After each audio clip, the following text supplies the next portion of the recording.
وصفی رخ ان کا کیا کرتے شرق و شمس و ضحیٰ کرتے ہیں ان کی مدح و ثنا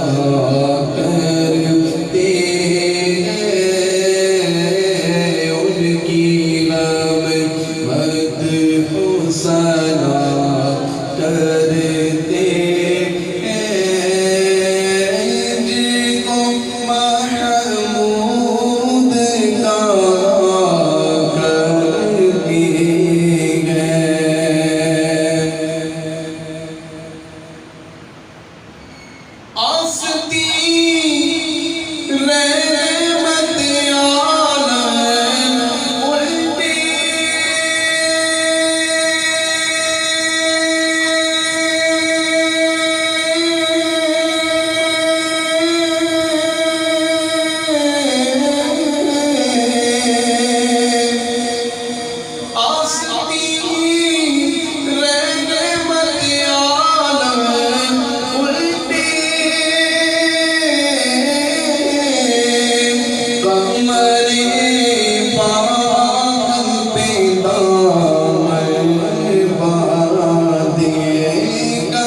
آپ نے اکثر دیکھا ہوگا مزدور جو مزدوری کرتے ہیں مثال سے ہم سمجھانے کے لیے تو اپنی آستین میں اوپر جاتے تو پتہ چلا کہ انسان جب کوئی اہم کام کرتا ہے تو اپنی آستین میں چڑھا ہے۔ اعلیٰ حضرت نے رحمہ فرماتے ہیں حضور علیہ السلام نے محشر کے میدان میں اپنی آستین میں اور قبر پاک پہ دعوت کی وجہ کیا تھی؟ کون سا اہم کام حضور کرنے جا رہے ہیں؟ سنیں آستین رہ گئے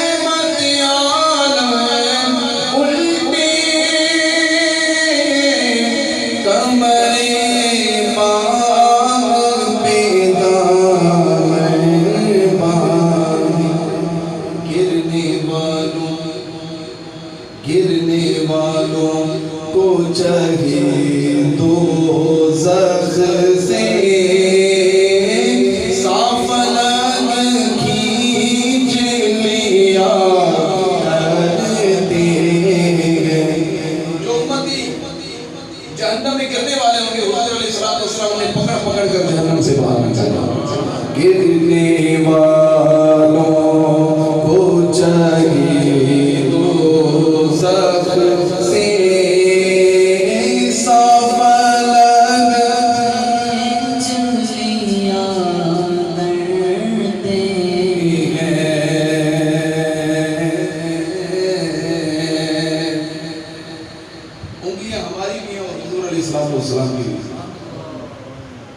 مسئلہ یہ ہے کہ جو یہ کہتے ہیں کہ حضور ہمارے جیسے تھے انہوں نے کبھی اس نقطے کی طرف غور کیا ہی نہیں۔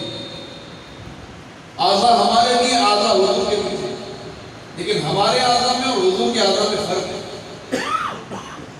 یہ انگلی آپ کی بھی ہے یا آپ کے اوپر سیور جگمگا رہے ہیں روشنیاں بتا رہے ہیں یہیں پر بیٹھے بیٹھے کوئی شخص اپنی انگلی کے اشارے سے سیور کو ہلا کر کو دکھا دے ہے کسی بھی انگلی ہماری بھی ہے انگلی حضور کی بھی تھی لیکن ہم قریب رکھے ہوئے سیور کو ہلا نہیں سکتے اور حضور انگلی سے اشارہ کرتے تھے تو آسمان کا چاند ٹوٹ جاتا تھا۔ اردو سمجھ میں آ رہی ہے؟ آپ نے کہا تھا اردو میں بولیں اردو آ رہی سب کو سمجھ میں میں تو آپ کے نبی کی تعریف کر رہا ہوں تو سننا چاہیے۔ تو انگلیاں ہماری بھی ہیں انگلیاں حضور کی بھی ہیں اور حضور کی انگلیوں کا کمال کیا تھا؟ فرماتے ہیں اعلیٰ انگلیاں پائی وہ پیاری پیاری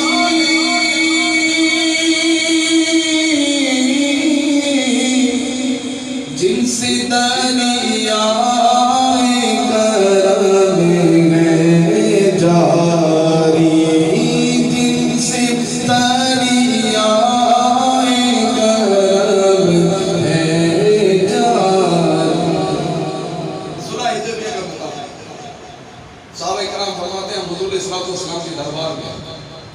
عرض کیا یا رسول اللہ ہمارے پاس پانی نہیں، پانی ختم ہو گیا۔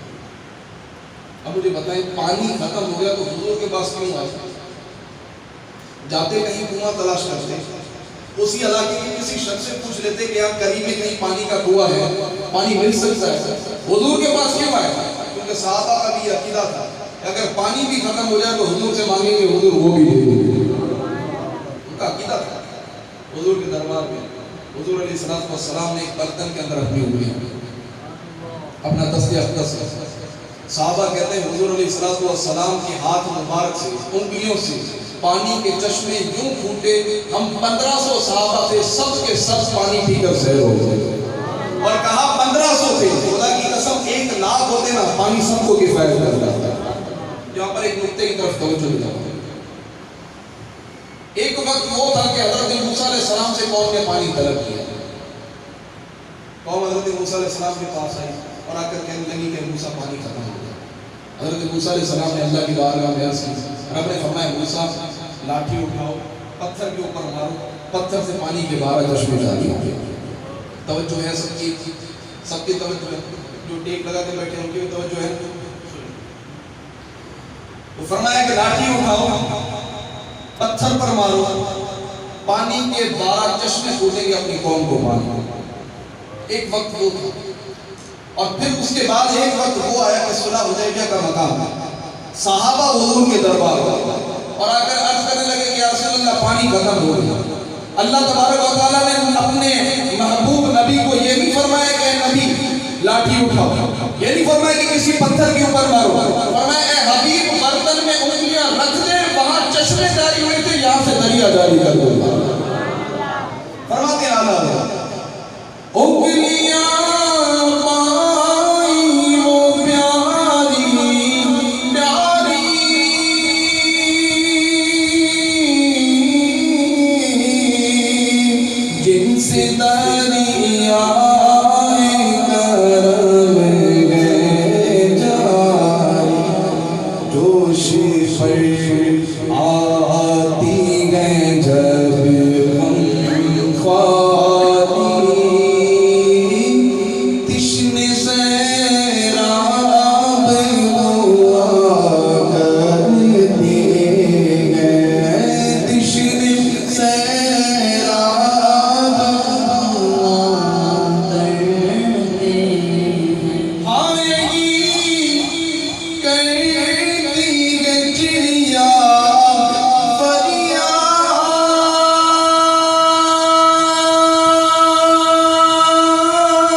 حضور کے دربار میں التجا کیوں کرتے ہیں؟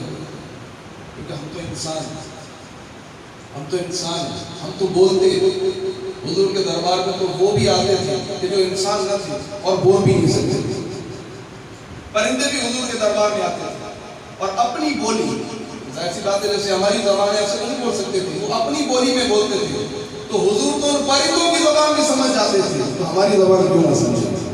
ہماری فریاد کو کیوں نہ پہنچے؟ صحابہ فرماتے ہیں حضور علیہ السلام کا دربار سجا ہوا تھا، صحابہ بیٹھے ہوئے تھے۔ راوی کہتے ہیں کہ ایک پرندہ حضور علیہ السلام کے پاس آیا اور قریب ہو کر حضور علیہ السلام کے کان میں چون چون کرنے لگا۔ حضور علیہ السلام نے فرمایا کہ یہ پرندہ مجھ سے شکایت کرتا ہے کہ اس کی انڈی کسی نے چرا لی۔ ایک صحابی نے کہا یا رسول اللہ میں نے نہیں، فرمایا اس کے واپس۔ ایک بات پوچھوں، پرندے نے کون سی بخاری پڑھی تھی؟ پرندے نے کون سی مسلم شریف پڑھی تھی؟ پرندے نے کون سی ترمذی کی روایتیں پڑھی تھی؟ پرندے کو کس نے بتایا کہ نبی کے دربار میں آؤ تو وہ دے دیتے؟ پتا چلا کہ یہ عقیدہ صحابہ کے دور کا ہے کہ حضور کے دربار میں آؤ، حضور سے مانگو، حضور عطا کر دیتے۔ آپ کا ذوق ٹھنڈا پڑا، میں ٹھنڈا پڑ جاؤں، کیونکہ میں تو ویسے بھی سفر کر کے آیا ہوں، میں عمر کو شہر کا نہیں ہے، تو میں آپ کے لیے بیٹھا ہوں۔ اگر آپ کا ذوق ٹھنڈا ہوا تو پھر تو ویسے ہی سفر کر کے ٹھنڈی پڑ جائے گی۔ تو جب تک آپ اپنا ذوق دکھائیں گے تب تک میں چلوں گا۔ ایک صحابی حضور کے دربار میں کہا، یا رسول اللہ میرا اونٹ پاگل ہو گیا،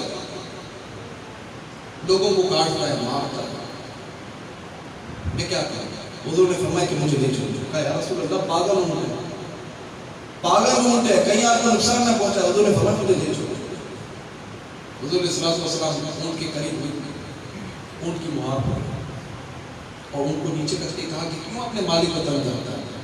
وہ اونٹ حضور کے دربار میں گویا ہوا۔ کہا یا رسول اللہ جب میں جوان تھا اس وقت میں یہ مجھ سے کام بھی لیا کرتا تھا، مجھے چارہ بھی دیتا تھا، آج میں بوڑھا ہو گیا ہوں، یہ مجھ سے کام بھی نہیں لیتا اور مجھے ذبح کرنے کے اوپر کھلا ہوا ہے۔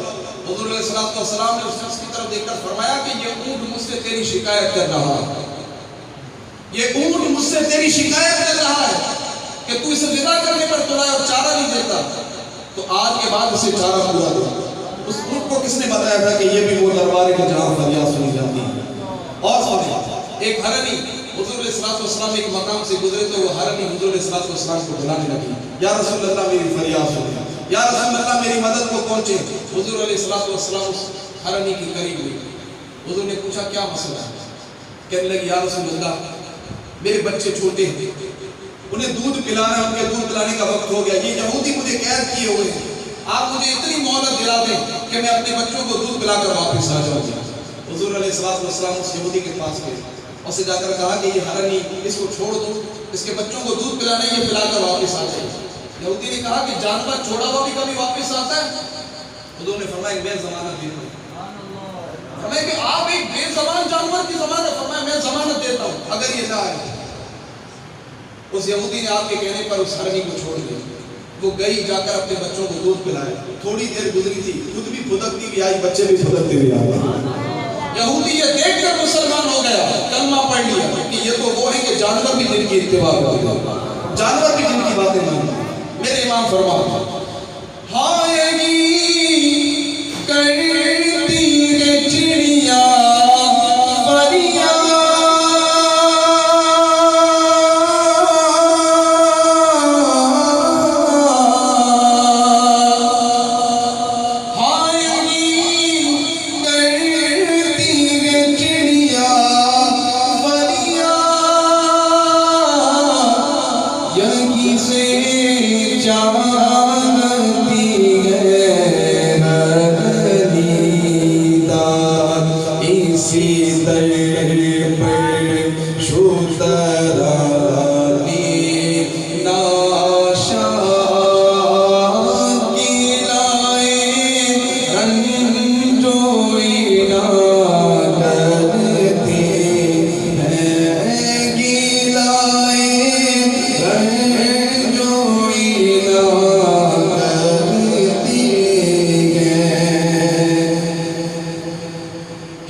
ایمان کو مضبوط کرنا ہے، ہم چاہتے ہیں ایمان مضبوط ہو جائے۔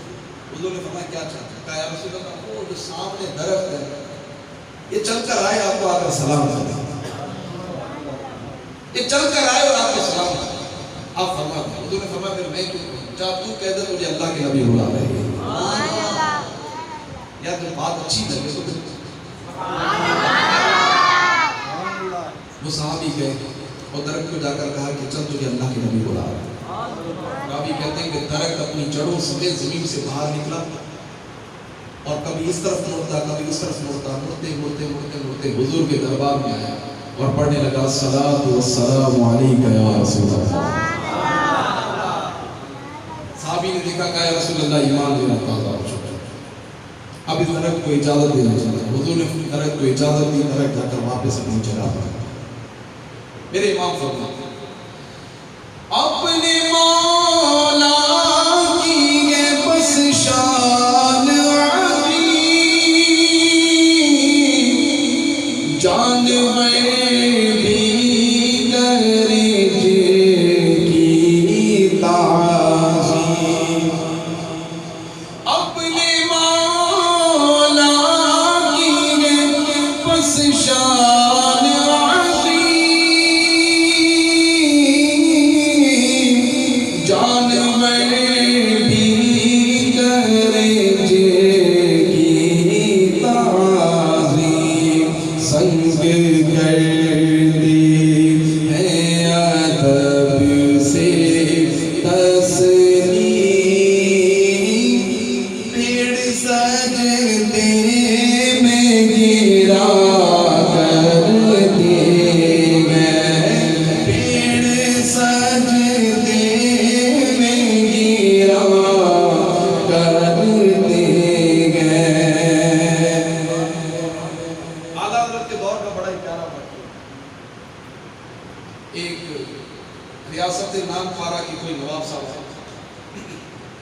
حضرت کی شاعری تو کمال درجے کی تھی، اور اعلیٰ حضرت تقریباً بلکہ نعتیں ہی لکھی اعلیٰ حضرت نے، کی غزل وغیرہ اعلیٰ حضرت کی بھرپور ہوئی. تو کسی نے اعلیٰ حضرت کو مشورہ دیا کہ ریاست نان پارا کا نواب آیا، اس کی شان کچھ قصیدہ لکھ دے، کچھ پیسے ملیں گے، دین کا کام ہو جائے گا، فائدہ ہو جائے گا. اب اعلیٰ حضرت علیہ رحمٰن نے اس کی شان میں کوئی قصیدہ تو نہیں لکھا، بلکہ اس کی ریاست جو تھی نا نان پارا، اس کو پلٹ کر رکھ دیا. ریاست کا نام کیا تھا؟ کیا نام تھا؟ نان پارا. اعلیٰ حضرت نے اس کو پارا ہی نان کر دیا. خود ایک کلام کے مقطع میں فرماتے ہیں کروں مدح اہل دول وزا، پڑے اس ملا میں میری بنا، میں گدا ہوں اپنے حبیب کا، میرا دین پارا نان ہے. یعنی میرا دین روٹی کا ٹکڑا نہیں ہے کہ یہ آیا تو اس کی مدح کر لی، وہ آیا تو اس کی مدح کر لی، کبھی اس نواب کی شان میں قصیدے، کبھی اس نواب کی شان میں قصیدے. میرا دین کوئی روٹی کا ٹکڑا نہیں ہے کہ جو بک جائے. میں بس اپنے پیارے حبیب کی مدح کرنے والا ہوں، اس کے علاوہ مجھے کسی کی مدح کرنے کی حاجت نہیں. اور اس حبیب نے مجھے اتنا نواز دیا کہ مجھے کسی نواب کی مدح کرنے کی ضرورت نہیں. فرماتے ہیں اپنے دل کا